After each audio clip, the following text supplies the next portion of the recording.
Well, thank you very much for your introduction and to you all here for coming. I think that the question of is there life after death, to which I obviously give a very resounding answer yes, is one of the most important ones we face. Because our belief, one way or the other, in is there life after death, and the extent, the power to which we believe it, has an effect on our future, not just life, but future lives.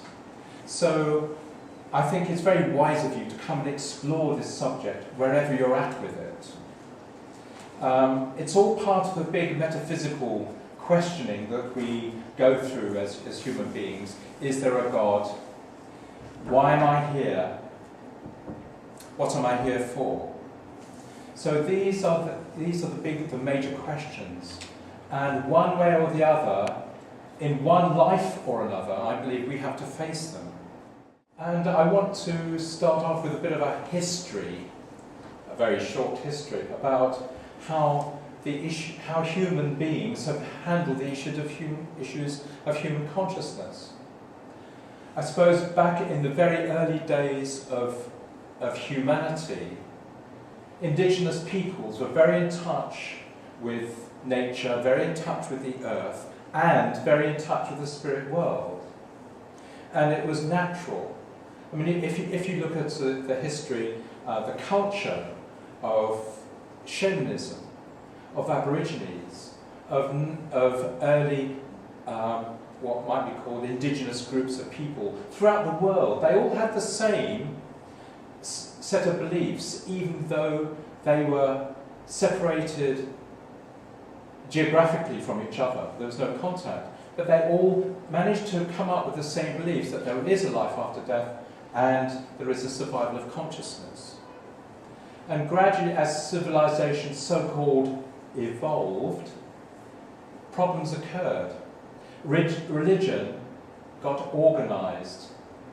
The early religions were transferred from one generation to another by the oral tradition, by the institutions of the family and the tribe.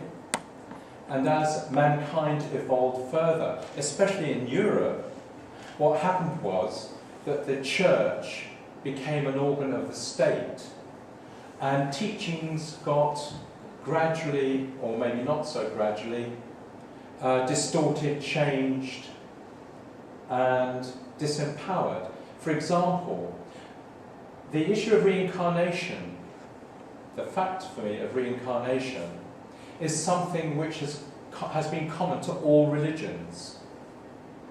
But in 535, Justinian, the Roman emperor, had edited out of the church teachings reincarnation. And that's a very clear example of how political influence has changed religious teachings. And there's so much of that goes on. And from there, we can see that the Enlightenment developed, from 1650 on in Europe, whereby rational thinking, so-called rational secular thinking, took over from and questioned very deeply religious dogma, religious principles, religious attitudes. And a secular, rational, scientific and philosophical movement developed. And that's in a way understandable because there are a lot of highly questionable things that the behaviour of the church engendered.